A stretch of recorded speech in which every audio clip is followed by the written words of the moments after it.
അനലേട്ടാ, അതായത് 20 വർഷം പണിതിട്ടും പണിതിട്ടും പണിതീരാതിരുന്ന കൊച്ചിയുടെ സ്വപ്നമായിരുന്ന ഒരു കോർപ്പറേഷൻ ഓഫീസ്. ആ കോർപ്പറേഷൻ ഓഫീസിന്റെ വളരെ പ്രൗഢമായ ഒരു കൗൺസിൽ ഹാളിലാണ് നമ്മളിപ്പോ ഇരിക്കുന്നത്. എന്ത് തോന്നുന്നു? അല്ല, ഒരുപാട് സന്തോഷവും അഭിമാനവും തോന്നുന്ന ഒരു നിമിഷമാണ്. കാരണം ഞാനിത് ഈ ഹാളിലേക്ക് ആദ്യമായിട്ട് മുഖ്യമന്ത്രിയെ കൊണ്ടുവന്ന് ഈ ഹാള് കാണിക്കുമ്പോൾ അദ്ദേഹം തന്നെ എന്നോട് പറഞ്ഞൊരു കാര്യം, ഇത് നിയമസഭാ മന്ദിരത്തെ പോലെ ഇരിക്കുന്നു എന്നാണ്. നമുക്ക് വേണമെങ്കിൽ ചക്ക വേരിലും കായ്ക്കും എന്ന് പറയുന്നത് പോലെ വേണമെങ്കിൽ ഒരു നഗരസഭാ കൗൺസിലിനും ഒരു നിയമസഭാ ഹാളിനെയോ പാർലമെന്റിനെയോ ഒക്കെ സൂചിപ്പിക്കുന്ന തരത്തിൽ ചെയ്യാമെന്നാണ്.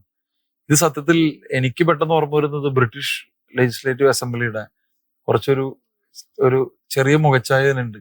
അവരിതൊക്കെ കണ്ടിട്ട് ഫ്രെയിം ചെയ്താണോന്ന് എനിക്കറിയില്ല. അതിന്റെ സ്ക്രീനൊക്കെ ഇങ്ങനെയാണ് വരിക. ഇതില് പണിതിട്ടും പണിതീരാത്ത വീടായിട്ട് 20 കൊല്ലം ഇട്ടതിന്റെ ചില പ്രശ്നങ്ങൾ ഇതിലുണ്ട്. ഞാൻ മേയറായതിനു ശേഷം ആദ്യമായിട്ട് ഈ കൗൺസിൽ ഹാളിലേക്ക് വരുമ്പോൾ ഒരു ചിത്രം എന്ന് പറഞ്ഞാൽ, കോർപ്പറേഷൻ കൗൺസിൽ ഈ ഓഫീസിന്റെ ടൈൽ വർക്ക് കംപ്ലീറ്റ് കഴിഞ്ഞു. പക്ഷെ കോർപ്പറേഷൻ ഓഫീസിനകത്തേക്ക് കയറാൻ പറ്റില്ല.